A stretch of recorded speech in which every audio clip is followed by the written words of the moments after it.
Enchanté de pouvoir passer un moment avec vous et vous présenter tout ce que l'on étudie chez Be My Media autour du sujet de l'éducation aux médias, à l'information, et du coup comment on a transcrit tout ça également dans des ressources pédagogiques pour accompagner les établissements, les enseignants et les élèves à apprendre à pratiquer l'information.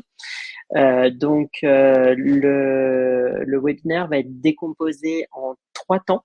Le premier, c'est vous apporter quelques éléments de présentation sur le fonctionnement des enjeux de l'éducation aux médias et à l'information, les grands constats, les grands équilibres et les éléments qui se passent aujourd'hui dans notre monde. Et puis ensuite, on aura un temps de présentation de la ressource de Be My Media en tant que telle. Et puis, je vous présenterai 2 cas d'usage de 2 établissements. On voulait en réunir 3. Il se trouve que on n'a pas réussi à avoir le 3e qu'on escomptait dans ce retour, le temps d'avoir tous les validations de tout le monde. Bref, je vous présenterai 2 retours d'expérience d'établissement qui sont très, très différents. Et puis enfin, une dernière petite présentation sur un élément que l'on porte chaque année chez Be My Media, qui est une activité totalement pro bono, mais qui est le concours national d'esprit critique, qui est une occasion eh bien, de faire participer tous les élèves de tous les établissements qui le souhaitent à un grand concours national de revue de presse qui sera animé courant novembre. Voilà. Alors, sans plus tarder, je vous présente notre vision des enjeux sur l'éducation aux médias à l'information et sur l'information de manière globale au cours de cette année. Chez Be My Media, on aime bien regrouper les enjeux autour de 3 axes. La désinformation, les enjeux algorithmiques et le modèle économique des réseaux sociaux qui viennent déstabiliser la pratique informationnelle. Et en fait, face à cet élément-là, on positionne très souvent la connaissance des sources et en tout cas la culture de la source d'information qui nous semble être un des enjeux primordiaux et vraiment le premier enjeu, c'est de savoir redévelopper une culture de la source et de l'identification de la fiabilité des contenus face à ces enjeux. Le premier élément, c'est que cette année est une année vraiment historique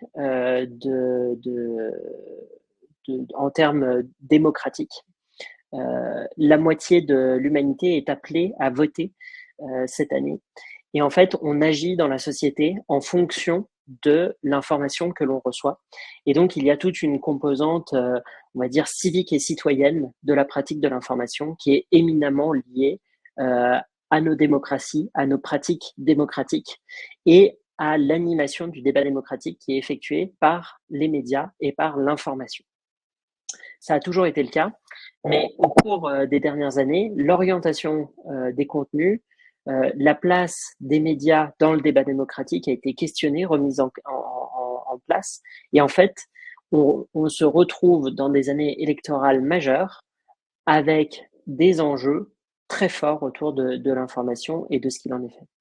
Alors, plus généralement, le forum économique de Davos, on apprécie ou pas la référence, en tout cas, le sujet est tel que la désinformation est vraiment prise extrêmement au sérieux par toutes les puissances occidentales et par tous les enjeux démocratiques que je nommais avant, puisqu'il a été déterminé comme premier risque mondial sur les impacts démocratiques pour les 2 années à venir. Donc vraiment, on est dans un ère particulièrement important des enjeux de pratique de l'information. Et puis, on est aussi dans une phase où on a passé l'état de subjugation de l'arrivée des IA génératives. Et aujourd'hui, on est dans une phase d'usage et d'apparence assez impressionnante de contenu émanant des IA génératives, à tel point qu'aujourd'hui, on recense en 2024 plus de 1000% d'augmentation de contenu généré par des intelligences artificielles, ce qui vient rajouter une couche de complexité à quelque chose qui l'était déjà énormément auparavant. Donc vraiment, on est dans cette posture de se questionner sur qu'est-ce que la bonne pratique de l'information.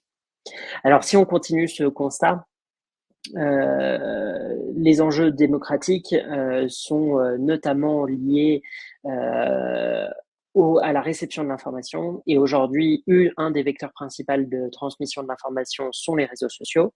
Je cite ici une statistique de TikTok, qui est pour nous le réseau social sur lequel l'information circule de la manière la plus opaque possible et qui est la moins vertueuse et qui pourtant représente 95 minutes par jour et par utilisateur en France. C'est-à-dire que les 15-25 ans sont à 96% présents sur TikTok et le temps d'utilisation moyenne, et je le répète, est de 95 minutes par utilisateur chaque jour en France. Et sur ces 95 minutes, 20% des contenus contiennent des allégations fausses ou trompeuses, ce qui est vraiment une grande question de l'information que l'on reçoit. Alors, elle peut être fausse ou trompeuse de manière humoristique, hein, on le voit derrière avec cette image réalisée par de l'intelligence artificielle qui a vocation à faire sourire, etc. Mais on crée des confusions, on crée des mauvaises compréhensions de l'information à travers aussi de la circulation d'informations grises qui est un mix d'informations vraies, fausses, dans des contenus très courts, très peu explicites. Et en fait, on est dans une pratique de l'information qui n'en est pas une, qui est une pratique du divertissement et qui pose de grandes questions autour de la pratique informationnelle. Alors, si on va dans la suite de ces analyses, le deuxième canal le plus utilisé par les jeunes sur leur pratique d'information et globalement de dynamique de contenu, YouTube est extrêmement représentatif dans les pratiques et il faut se rendre compte que 70% des vidéos visionnées sur YouTube sont le fruit des recommandations de l'intelligence artificielle de YouTube. C'est-à-dire que aujourd'hui, 7 vidéos sur 10 vues sur YouTube sont le fruit de la recommandation de la homepage de YouTube ou les vidéos qui vont se lancer les unes à la suite des autres. Et en fait, c'est bien le modèle de captation de l'attention des utilisateurs à des fins de les concentrer sur des plateformes pour les faire rester le plus longtemps possible, qui est à l'œuvre. Et en fait, ces modèles-là sont des algorithmes qui sont extrêmement pernicieux, qui s'appuient sur toutes les recherches en neurosciences, en neuroattention, etc., pour capter l'attention des utilisateurs et s'assurer qu'ils restent captifs des contenus qu'on leur propose afin de maximiser le modèle économique de ces plateformes. Alors, tout ça étant, il y a des bons contenus qui circulent évidemment sur ces plateformes, mais il y a aussi beaucoup de mauvais contenus et notamment on parle souvent des enjeux de fake news, de théorie du complot, toutes ces thématiques que l'on aborde dans l'éducation aux médias, à l'information. Et aujourd'hui, il faut se rendre compte que déjà, la première chose, c'est que 69% des 18-24 ans croient au moins en une théorie complotiste. Et ça, c'est assez flagrant l'augmentation de ce pourcentage-là sur les 5 dernières années avec justement un tas de contenus qui circulent sur ces plateformes. Une des questions les plus intrigantes dans ces éléments de circulation de fausses informations, c'est qu'en fait, il y a des producteurs de fausses informations qui se nourrissent vraiment de cette activité-là et qui sont à la racine, hein, comme le fait dans l'information et la base du travail journalistique, le faux fait, donc la fake news, est vraiment l'œuvre. Et quand on parle vraiment de fake news, il y a une intention derrière malveillante, il y a une intention de nuire ou de capter quelque chose, de l'influence, différentes pratiques derrière chaque fausse information qui circule. Aujourd'hui, aux États-Unis, 52% des fausses informations qui circulent sur les réseaux sociaux sont des deep fake news, c'est-à-dire des fake news générées par des intelligences artificielles. Et donc, on assiste à une sorte de divergence entre les contenus, qui croire, comment a été réalisé, enfin comment ces faux contenus sont réalisés. Et donc, on a cité là dans ce support quelques exemples d'agences, d'officines de désinformation qui œuvrent et qui s'appuient sur des contenus pour les diffuser, qui diffusent des informations à des médias peu scrupuleux, qui vont les reprendre en boucle et de par la notoriété de ces médias, s'appuyer sur de la rediffusion avec des fermes à trolls et des fermes d'amplification de bruit autour de ces fausses informations qui leur permettent d'avoir de se répandre de manière complètement très rapide et très virale. Et donc, en fait, on retrouve derrière tout ça des cabinets d'influence qui interagissent pour des influences étrangères, pour des intérêts commerciaux, pour un tas de sujets. Et donc, c'est vraiment ça qui doit nous questionner. C'est déjà l'usage du numérique avec les producteurs de contenu, avec toutes les personnes qui diffusent des contenus sur ces plateformes et comment ces contenus sont orientés vers les utilisateurs de ces plateformes numériques. Et derrière, il y a des personnes bienveillantes et il y a des personnes malveillantes. Et dans ces personnes malveillantes, quels sont les intérêts et comment fonctionne tout ça? Ce qui conduit aujourd'hui, en effet, à une circulation très massive de fausses informations. Il y a une statistique qu'on n'a pas nommée dans ce support puisqu'on a publié hier ou avant-hier notre baromètre de l'information qui a été réalisé en partenariat avec Cluster 17, qui est un cabinet d'études, et le journal Le Point sur la pratique informationnelle des jeunes. Et en fait, ce que l'on a constaté aussi dans ce baromètre, c'est l'exposition aux fausses informations. On a plus de 76% des jeunes qui avouent eux-mêmes avoir déjà été exposés à des fausses informations et se rendent compte de cette problématique. Donc vraiment, c'est une grande question de société que se cache derrière les fausses informations. Alors, dans les pratiques, rien de très étonnant, mais nous, c'est quand même quelque chose sur lequel on essaye de travailler en permanence. 41% des utilisateurs de TikTok pensent qu'un influenceur avec un grand nombre d'abonnés est une source fiable. Donc ça, c'est quand même quelque chose qui doit nous questionner sur comment on doit interagir et se poser des questions face à ces producteurs de contenu et face à tout ça.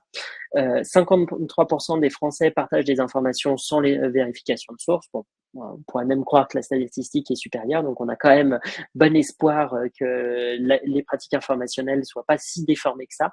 37% des Français seulement, par contre, font confiance aux médias aujourd'hui, et ça, c'est une vraie grande question de société, puisque comment on peut attribuer notre confiance à des plateformes, à des influenceurs, ou à des producteurs de contenu inconnus sur YouTube, sur TikTok, sur d'autres plateformes, et en parallèle, ne pas faire confiance dans une partie de nos médias qui pourtant font un véritable travail d'animation du débat démocratique avec des chartes éthiques, des chartes déontologiques. On parlera peut-être un peu plus tard de la charte de Munich notamment, qui est l'équivalent du serment d'Hippocrate pour les médias et pour les journalistes versus versus les médecins.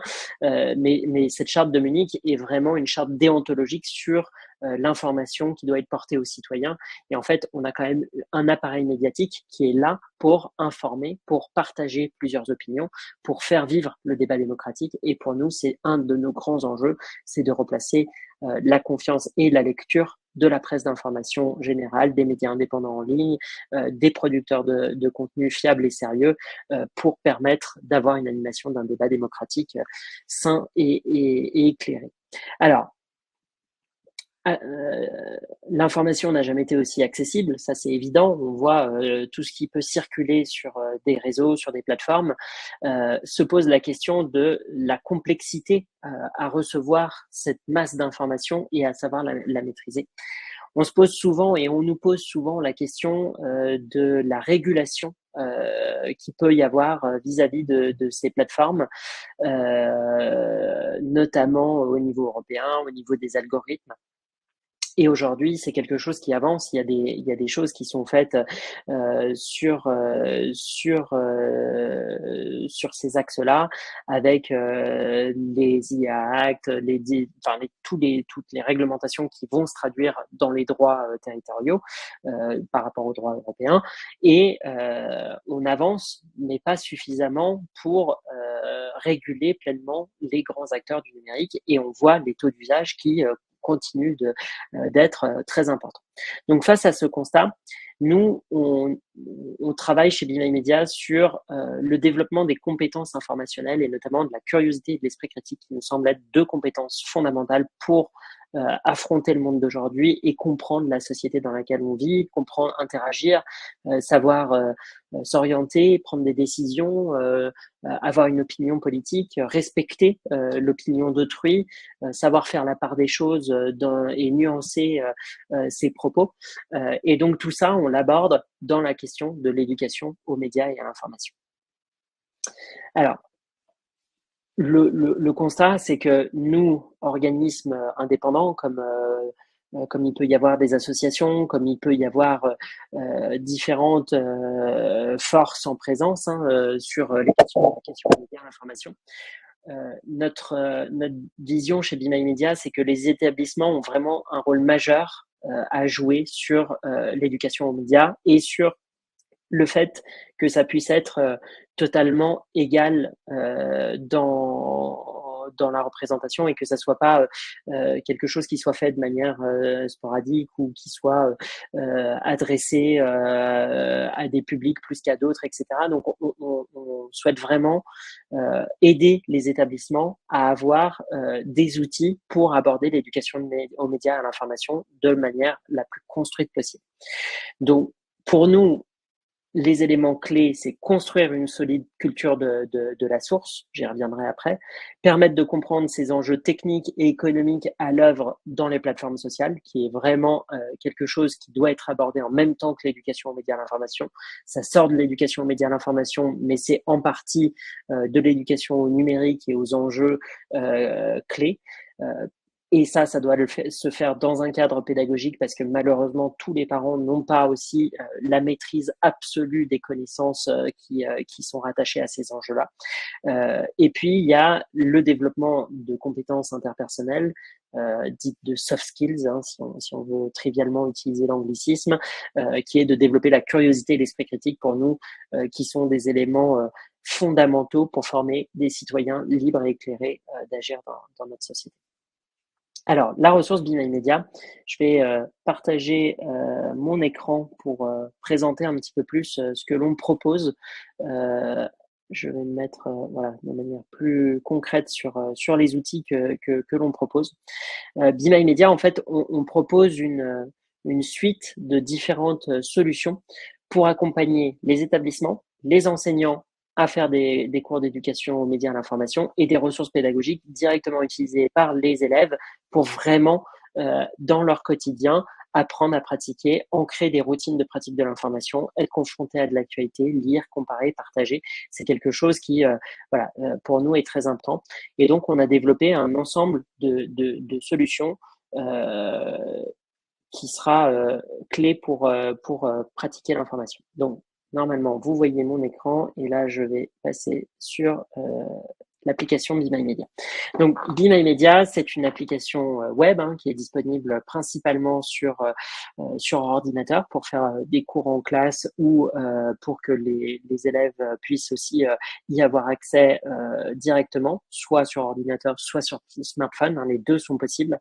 Et donc, on va bien retrouver en fait deux parties dans cette application. Une première partie qui s'appelle Progresser, qui va être l'ensemble des contenus théoriques et méthodologiques pour maîtriser la pratique de l'information.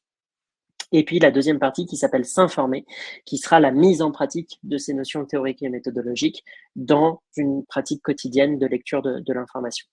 Donc, l'objectif ici, c'est bien de proposer un parcours pédagogique que l'on a mis quasiment 3 ans à développer en partenariat avec des laboratoires de recherche, notamment en sciences de l'information, le laboratoire EBICO, qui nous a accompagnés sur un autre projet pour France Travail, mais qui a qui nous a permis de revoir nos méthodologies scientifiques d'approche de structuration de contenu, de parcours pédagogique et de fiabilité de l'ensemble de nos parcours. Donc vraiment aujourd'hui, c'est un parcours qui a fait ses preuves, qui est vraiment consolidé pour accompagner les établissements dans ces pratiques et dans les enjeux de l'éducation aux médias. Donc, on a fait un parcours décomposé en 5 blocs de compétences. Le 6e bloc est en fait l'évaluation finale et chaque bloc est vraiment fondamental dans les enjeux de pratique de l'information. Donc, le premier bloc, c'est comprendre le fonctionnement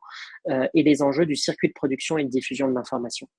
Typiquement ici, on va vraiment reprendre les fondamentaux. Qu'est-ce qu'un fait? Qu'est-ce qu'une interprétation? Donc, vous voyez, ça prend la forme de capsules pédagogiques très courtes, très simples à utiliser et à maîtriser. Qu'est-ce qu'une interprétation? Eh bien pareil, en fait, on a vraiment granularisé les notions les unes par rapport aux autres. Et quand on voit 2 capsules aussi systémiques et aussi importantes l'une par rapport à l'autre, on va retrouver après des exercices de mise en pratique. Et donc typiquement ici, les élèves doivent retrouver dans de véritables titres d'articles quels sont les titres les plus factuels, des titres d'articles qui émettent déjà une forme d'opinion. Typiquement, le pass sanitaire restreignant les libertés individuelles est entré en vigueur le 9 juin 2021 ou le pass sanitaire est entré en vigueur le 9 juin 2021, la réponse la plus factuelle est bien la réponse B. Et donc, à travers ces exercices, on perçoit à quel point c'est en permanence que nous sommes orientés dans ces traces d'opinion, dans des chapeaux d'articles, dans des titres, et à quel point on est confronté en permanence à l'opinion et aux éléments de subjectivité dans notre quotidien. Donc l'objectif est bien ici de leur montrer et de les faire toucher du doigt cette complexité qu'ils vont rencontrer. Voilà, donc à la suite, on va retrouver plein d'autres notions et puis à nouveau des quiz et des exercices pour valider. Chaque fin de saison est sanctionnée par un quiz qui permet de vérifier l'acquisition des notions théoriques vues pendant ce parcours, pendant cette saison-là. Donc, je disais, le premier bloc de compétences qui est matérialisé sous une forme de saison, on a ludifié, créé tout un environnement autour de ça, c'est comprendre le fonctionnement et les enjeux du circuit de production et de diffusion de l'information. Le deuxième, c'est savoir lire l'information dans sa pluralité de manière éclairée. Donc là, on va travailler sur toute la culture de la source, savoir identifier les sources fiables, savoir identifier les journalistes, quelles sont les lignes éditoriales des médias. C'est évidemment facile de détecter la ligne éditoriale de médias traditionnels comme Le Monde, Le Figaro, Libération, l'Humanité, etc. C'est beaucoup plus dur d'identifier des lignes éditoriales de chaînes YouTube, de personnes qui partagent de l'information sur des réseaux sociaux. Et donc, on va leur apprendre à maîtriser ces éléments-là. Le troisième bloc, central pour nous, savoir faire preuve d'esprit critique pour une pratique citoyenne de l'information. Ici, on vient toucher à tous les enjeux civiques et citoyens de la pratique de l'information, la liberté d'opinion, la nuance, la liberté d'expression versus la liberté d'opinion, enfin, toutes ces grands enjeux systémiques qu'on va retrouver dans les pratiques démocratiques de l'information. Le quatrième bloc, qui est savoir partager l'information de manière responsable à l'heure du digital. Plus globalement, on va appeler ça le savoir s'informer via les outils numériques. Et voilà, donc on va voir ici justement comment circulent les fausses informations, comment s'en prémunir, comment vérifier les enjeux des contenus produits par intelligence artificielle, etc., qui sont vraiment formalisés dans ces capsules. Et puis le cinquième bloc, un bloc un peu plus de perfectionnement, mais qui a beaucoup de sens aussi, c'est connaître les différents biais qui nous affectent dans nos pratiques de l'information. 2 familles de biais, les biais cognitifs, donc le fonctionnement de notre propre cerveau qui a tendance à biaiser notre fonctionnement. Par exemple, on va expliquer le biais de confirmation, qui va être le fait d'avoir tendance à aller chercher une information qui confirme notre point de vue par rapport à justement s'exiger à avoir une lecture critique d'une information avec différents points de vue, même si parfois ils sont contradictoires à ce que l'on peut déjà penser d'un sujet. Et puis dans cette catégorie-là, on va évidemment voir tous les défauts des médias et toutes les problématiques rencontrées, la concentration des médias, les sujets de ligne éditoriale, de modèle économique des médias qui sont des vraies problématiques. Et enfin, une grande épreuve qui permet de valider l'ensemble du parcours.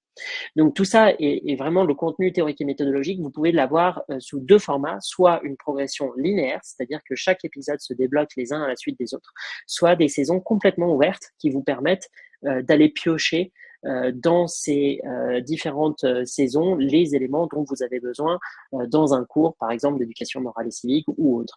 Par exemple, si vous travaillez sur les fake news, vous pouvez très bien dire, allez dans la saison 4, prenez les épisodes 10, 10, 11, 12, et on va travailler sur les fake news, la désinformation et la question particulière des images dans l'information qui est évidemment liée à la circulation et à la viralité des fake news. Donc vraiment, c'est un parcours qui est vraiment fait pour soit le piocher au fur et à mesure, soit l'amener dans l'ordre logique proposé par Binary. Et enfin, dans cette partie-là, on va proposer toute la partie s'informer qui est très importante pour nous. On n'imagine pas faire pratiquer, enfin, donner des clés théoriques et méthodologiques sans faire pratiquer l'information aux jeunes. Donc ici, on vous propose un agrégateur de contenu qui contient un peu plus de 500 sources, de la presse d'information générale, des médias indépendants en ligne, des contenus institutionnels, professionnels, bref, vraiment une grande diversité de sources, dans des fils d'actualité qui sont plutôt orientés très généralistes, sciences, économie sociale, environnementale, voilà, pour avoir une vision assez large de l'information. Dans différentes catégories, donc qui sont mixées et qui sont vraiment organisées sans aucune biais algorithmique qui va pousser tel ou tel contenu en fonction des étudiants. Donc là, vraiment, l'objectif, c'est vraiment de leur permettre d'avoir une lecture libre de l'information. On a des catégories très appréciées comme la catégorie fact-checking qui permet de comprendre justement les circulations de fausses informations, mon actualité en anglais qui peut être aussi de manière transversale utilisée dans des cours de langue anglaise pour faire des activités telles que des revues de presse, etc. Et c'est vraiment voilà, un objectif de pratique régulière de l'information. On propose aussi chaque semaine 2 revues de presse, une actu 5 points de vue, comme son nom l'indique, la mise en parallèle de plusieurs points de vue sur un sujet. Cette semaine, on parle évidemment beaucoup dans l'actualité de la question du budget. Et bien ici, notre objectif est vraiment de montrer cette comparaison de ligne éditoriale. Donc évidemment, le traitement journalistique de l'Humanité, du Figaro, de l'Express, de l'Obs et de Public Sénat sont totalement différents. Et là, on invite bien sûr les jeunes à aller découvrir les articles, à pouvoir les lire, à avoir vraiment un support pour comprendre ce qui a été dit. Et puis surtout, on va voilà, avoir toujours cette remise en page qui nous permet d'assurer toujours le même contexte autour de chaque article, peu importe les plateformes, on a toujours cette remise en page des articles qui sera évidemment bien faite. Et donc, toutes les activités qu'ils font sur cette partie s'informer va leur permettre de gagner ces fameux points d'expérience qu'on voit en haut à droite et qui va permettre de valider la progression pédagogique des élèves à travers l'application et donc de s'assurer eh bien qu'on va bien les faire pratiquer régulièrement. Ici, on donne une limite journalière de points d'expérience et selon les barèmes, selon les intégrations pédagogiques, on va limiter à 200 points par jour de manière fixe, mais on va pouvoir demander aux étudiants et aux élèves d'aller lire un certain nombre de jours en disant, bah, par exemple, si on le met sur un semestre, vous devez atteindre minimum 5000 points d'expérience, limité à 200 points d'expérience par jour. Mécaniquement, on va créer un certain nombre d'occurrences de pratiques de l'information et d'aller consulter très régulièrement l'application pour s'informer sur un temps long. Et vraiment, c'est un exercice un peu fil rouge qui vient s'insérer comme ça dans leur quotidien pour, eh bien, 1 à 2 fois par semaine, aller passer 10 à 15 minutes à comprendre et lire de l'information. Donc, pour vous, en tant qu'enseignant, vous avez accès à une plateforme pédagogique qui va vous permettre de suivre la progression de vos élèves. Donc là, par exemple, c'est le retour d'expérience du lycée Maurice Gianetti, où on va avoir une classe qui a démarré donc plutôt en janvier l'année dernière et qui a travaillé sur toute la fin de l'année scolaire jusqu'au mois de mai sur l'application. Et en fait, on peut à tout moment avoir accès donc euh, ah, au je vais reprendre un document. On peut télécharger le récent. Ah, je ne vais pas le retrouver. Donc, on peut à tout moment télécharger l'export de la pratique des élèves. Et donc, vous avez exactement à quel endroit ils en sont dans leur progression pédagogique, qu'est-ce qu'ils ont fait en termes de lecture, donc le nombre de points d'expérience qu'ils ont obtenus sur la plateforme, est-ce qu'ils sont allés au bout avec l'évaluation qui est proposée par Be My Media et donc la suggestion de notes que l'on propose. Et donc, vraiment, ça vous permet, vous, dans votre pédagogie, d'avoir ce suivi sur le temps long et d'avoir une progression au fur et à mesure voilà, des élèves avec une pratique vraiment intégrée et des barèmes que l'on vous propose d'intégrer. Pour vous, en tant qu'enseignant, on vous propose une académie qui vous permet d'avoir accès à toutes ces informations et à savoir comment piloter et insérer Be My Media dans votre pratique pédagogique. Ah, est-ce qu'on m'entend toujours? Gilles, est-ce qu'on m'entend toujours? Parce que j'ai peut-être un problème d'écouteur.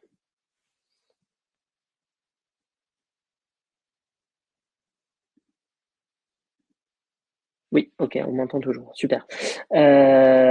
Donc, l'académie est vraiment faite pour vous pour connaître les enjeux, donc monter vous-même en compétence sur tous les enjeux. Vous pouvez vous former et réaliser en tout cas certaines notions justement sur tous les enjeux de l'éducation aux médias à l'information de manière très ludique et d'avoir pas mal de contenu sur ces thématiques-là. Il y a tout le retour scientifique sur comment on a construit nos ressources pédagogiques, pourquoi elles ont été structurées de telle manière, tous les éléments. Et puis après, sur l'intégration pédagogique, comment intégrer Be My Media dans vos cours. Donc, on vous propose plusieurs axes dans les cours d'éducation morale et civique, dans les cours d'histoire géo, dans les cours d'anglais. Bref, vraiment, on vous propose différentes solutions, ainsi que des propositions de barème pour vraiment mettre une note et évaluer les élèves avec la plateforme. Donc, autant sur l'acquisition des notions théoriques et méthodologiques et autant dans la pratique de l'information avec ce support. Donc, l'activité et Be My Media peut être faite de plusieurs manières. Hein. Vous le découvrez et vous serez formé et accompagné à l'outil avec cette académie et avec nos conseillers pédagogiques. Vous pouvez participer en fait à différents événements, à différentes activités pédagogiques aussi que l'on vous propose, notamment à travers le guide d'activités pédagogiques qui vous permet de faire des activités que l'on vous recommande aussi en classe. Donc, on a structuré 5 activités: découvrir la pluralité de l'information, vérifier des sources d'information, comparer les différentes informations, travailler sur l'actualité des plateformes et l'exercice phare de la revue de presse, hein, qui est un exercice quand même assez majeur de l'éducation aux médias à l'information. Et donc, chaque activité est proposée vraiment avec un plan pour faire ces éléments, avec le temps que vous pouvez passer sur chaque activité et sur chaque partie de l'activité en cours. Voilà, vraiment, c'est des kits clés en main pour vous permettre de faire ces activités.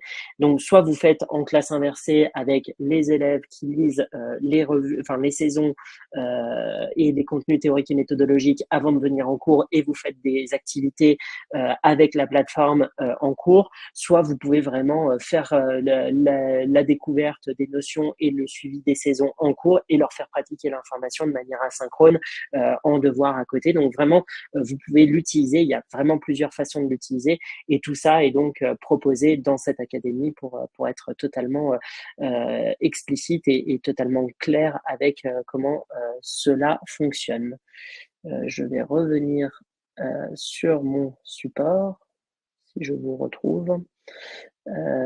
Arrêter le partage. Voilà. Et on va reprendre du coup la présentation. Donc on vous fera suivre la présentation. Vous avez tous les supports et toutes les explications voilà, que je viens de vous présenter. Et puis surtout maintenant, on va passer sur le retour d'expérience. Donc le lycée Maurice Janetti. L'année dernière, donc on a travaillé avec c'est un exemple hein, d'intégration avec un enseignant d'histoire géo qui a intégré dans une classe de 35 élèves en seconde, la ressource pédagogique Be My Media avec donc comme je le disais une période de janvier jusqu'au mois de mai. L'intégration s'est faite pour les cours d'éducation morale et civique avec l'appui du matériel pédagogique que je vous ai présenté. Donc, on a 100% des élèves de la classe qui sont bien activés sur Binaire Média. On a plus de 8792 articles lus sur cette période du 15 février au 11 juin. Donc, l'enseignant avait fait le choix de faire d'abord les contenus théoriques et méthodologiques, puis la pratique de l'information. C'est pour ça que il y a des périodes voilà, qui sont intégrées. On a plus de 65% des élèves qui sont allés jusqu'à l'obtention de l'attestation de réussite de l'ensemble du parcours. Et donc, ça fait quand même une moyenne de 50 articles lus par mois et par élève sur cette période, donc ce qui est plutôt significatif. Deuxième retour d'expérience, lycée Charlemagne à Paris. Donc là, c'est dans le cadre d'une offre que l'on propose à travers le Pass Culture pour les établissements qui sont présents dans les 10 principales villes de France ou dans un rayon, on va dire, d'une heure, 1h30 de ces centres urbains. On a un réseau de formateurs qui peuvent intervenir pour vous proposer un package d'activités qui est un temps présentiel avec la fresque de l'information. Donc, on est éditeur de la fresque de l'information qui fonctionne comme la fresque du climat. Et là, l'objectif, c'est bien de faire cette activité à travers l'animation dans les classes. Donc là, c'est des formateurs qui peuvent venir dans vos classes sous l'offre Pass Culture. Et à la suite, on vous propose la ressource pédagogique. Pour nous, c'est vraiment important d'avoir ce temps de prise en compte et d'échange avec les élèves, la construction de cette compréhension systémique des enjeux pour pouvoir ensuite les engager dans une pratique un peu plus régulière de l'information. Donc là, vraiment, c'est une superbe manière d'introduire cet élément et c'est très apprécié par les élèves. La deuxième partie, donc, c'est l'usage avec l'application. Et donc là, pareil, 3 classes de seconde qui ont été déployées. L'enseignante documentaliste a pu mettre en place cela avec une proposition de notes aux profs d'histoire géo pour les élèves qui suivaient le parcours sur l'application, donc en note bonus, ce qui est une intégration voilà, un petit peu moins descendante et très formelle qui permet d'avoir plusieurs façons de traiter le sujet. On verra après sur les questions. Donc, je vous présente une dernière partie, donc le concours national d'esprit critique 2024 qui va se tenir entre novembre et décembre, où on vous invite complètement à vous inscrire. C'est totalement gratuit et accessible. Donc, l'objectif, c'est de faire un concours de revue de presse. Donc là, c'est cette fois-ci. Est-ce que vous m'entendez encore? Ok. Donc, on m'entend toujours. Donc, le concours d'esprit critique, c'est ouvert à tout le monde. C'est un challenge de revue de presse. On a cette année un jury assez important, Thomas Huchon, qui est journaliste sur France Inter notamment, Raphaël Rérol, grand reporter au Monde.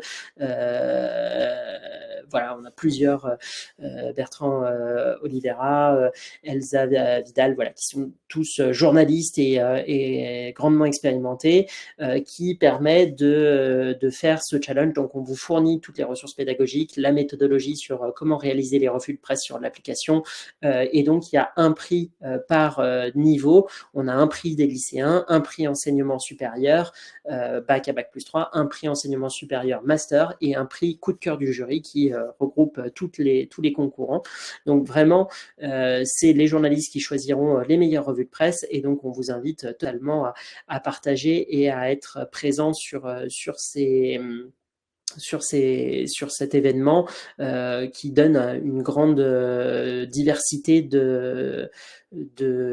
d'activités et en tout cas une activité totalement pro bono pour vous faire découvrir et permettre à vos élèves d'aller découvrir déjà les fondamentaux de ce sujet. C'est un concours qui est soutenu par le patronage de l'UNESCO, donc sur nos activités d'éducation aux médias et à l'information, qui est reconnu pour ce projet, en partenariat avec le Centre français de la copie, la Fondation de France et un certain nombre d'autres partenaires qui soutiennent cette initiative et ce projet. Voilà pour la présentation des retours d'expérience, pour la présentation de Be My Media, des enjeux. Et donc, en effet, je vais pouvoir prendre les questions. Gilles m'a fait un récap de vos questions sur la partie. Donc, je vais les prendre une à une. Et puis, n'hésitez pas à interagir dans le chat. Gilles est là pour modérer et va me retourner toutes les questions. Peut-on faire confiance aux réseaux sociaux pour limiter la désinformation ? Et ben voilà, je pense que j'ai apporté un certain nombre de questions pendant cet échange. À notre sens, non. C'est justement pour ça qu'il faut renforcer l'éducation aux médias et à l'information.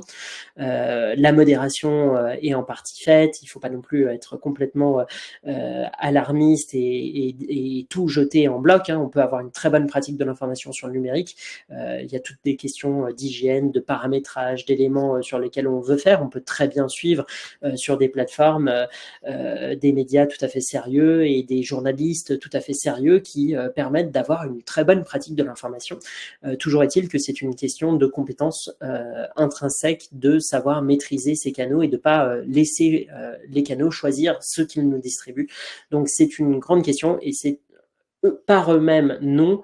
Par l'usage que l'on en fait, on peut en avoir un bon usage et c'est ce qu'on essaye de montrer dans la saison 4 de Be My Media. Question 2, quel est le coût pour installer cette application dans l'ENT ou le portail EasyDoc du CDI de l'établissement? Alors, on n'est pas présent dans l'offre EasyDoc. On n'a pas encore développé de connecteur avec EasyDoc. C'est vraiment une ressource séparée. Donc, on est au Gard et donc vous pouvez avoir accès via le Gard à Be My Media comme d'autres ressources pédagogiques. J'ai oublié de le préciser, mais on fait partie du groupe Voltaire, donc au même titre que Projet Voltaire.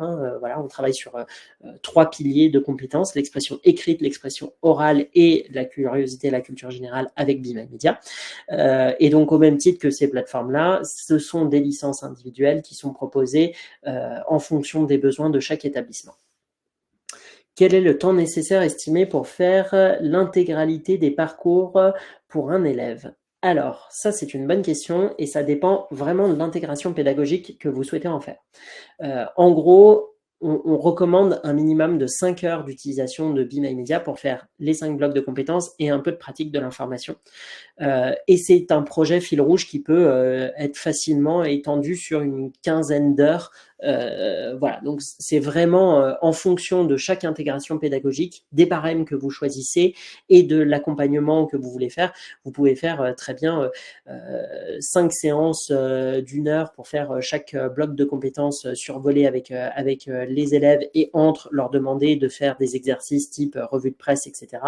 Ou alors justement les faire travailler de manière asynchrone sur la compréhension des éléments, puis ensuite revenir sur des activités pédagogiques autour de la pratique de l'information en classe directement. Donc là, c'est vraiment une question d'intégration pédagogique.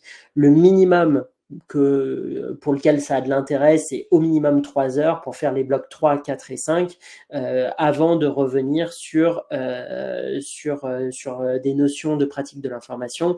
Voilà, donc vraiment, le parcours est quand même fait pour être assez étoffé et permettre un temps de travail globalement en lycée de 5 à 7 heures.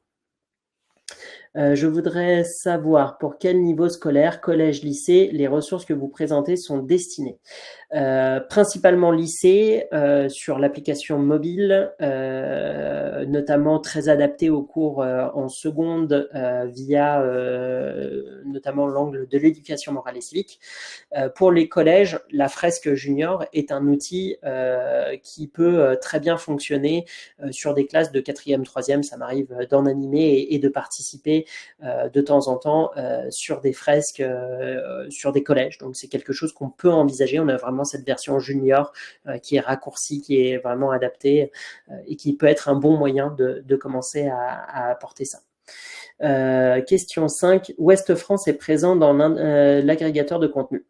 Non, Ouest France n'est pas présent dans l'agrégateur de contenu aujourd'hui. On a de la presse d'information nationale, on n'a pas de presse d'information régionale dans les fils d'actualité pour avoir une homogénéité de contenu, parce que Ouest France a une très belle production journalistique et très qualitatif. qui, voilà, par contre, couvre une partie du territoire et on n'a pas cette chance-là d'avoir cette même couverture aussi qualitative sur tous les territoires. Donc, on est plutôt sur de la presse d'information générale nationale et internationale. Donc, on n'a pas Ouest France d'agrégé dans notre agrégateur de contenu aujourd'hui. Question 6, comment accéder à des ressources? J'imagine qu'il faut faire une inscription sur le site de Be My Media.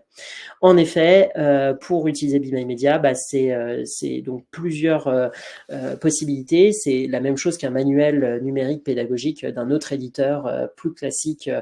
Voilà, donc vous pouvez commander les ressources pédagogiques via les libraires numériques, EMLS, LDE et les autres, voilà, pour pouvoir avoir accès à nos ressources. Vous pouvez contacter directement nos équipes et nous-mêmes pour voilà, avoir des informations. Et puis surtout via l'offre Pass Culture aussi, qui est une possibilité, comme je le disais, dans la limite d'être proche d'une des 10 grandes agglomérations françaises, vous pouvez avoir cette ressource qui est prise en charge par le Pass Culture, à la fois animation de la fresque, plus l'utilisation de l'application. Donc ça, c'est vraiment quelque chose qu'on vous recommande de regarder si vous pouvez en effet vous appuyer sur le Pass Culture. Et donc là, pour le coup, il n'y a pas de reste à charge pour l'établissement. C'est bien l'offre Pass Culture qui permet de l'avoir totalement pris en charge dans la part collective du Pass Culture. Question 7, l'idée c'est plutôt de travailler en autonomie des élèves. Alors je pense que j'ai un petit peu répondu peut-être déjà à cette question. Plusieurs façons de faire. En effet, en classe inversée, on fait faire le contenu théorique et méthodologique aux élèves et après on fait des activités tournées autour de la pratique de l'information, revue de presse, étudier des sources, comparer des points de vue sur l'application en classe. On fait l'inverse aussi, est possible, faire le contenu théorique et méthodologique, les accompagner dans la découverte des capsules et leur demander un travail asynchrone. On peut faire les deux en classe. Ça, c'est vraiment une question de méthodologie pédagogique et de choix d'enseignant. On vous laisse complètement libre de ce choix et de votre arbitrage et de votre liberté pédagogique avec cette ressource. Il faut vraiment la considérer comme une ressource numérique pédagogique, comme d'autres manuels et comme d'autres supports que vous pouvez utiliser comme bon vous semble dans votre pratique. Question 8. Je suis sur votre site, mais je n'arrive pas à trouver toutes ces ressources. Alors, Gilles pourra sûrement répondre sur comment trouver les ressources. Après, on peut faire des points individuels. Vous pouvez nous contacter via l'onglet Contact pour pouvoir avoir des éléments un peu plus précis. Si vous allez sur la page lycée, notamment, vous allez avoir la présentation, normalement, des différentes ressources Be My Media. Quel est le tarif de Be My Media ? Et ben ça dépend du nombre d'élèves que vous souhaitez avoir, si vous souhaitez être formé à la fresque de l'information pour animer vous-même les ateliers, si vous voulez qu'on intervienne, enfin bref, il y a vraiment plusieurs possibilités.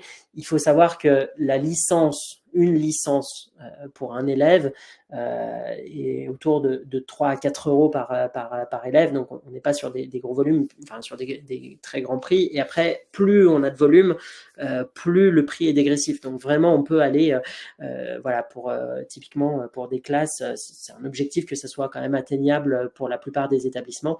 Donc vraiment, les tarifs sont faits pour les lycées aussi. Et encore une fois, je vous recommande cette offre Pass Culture.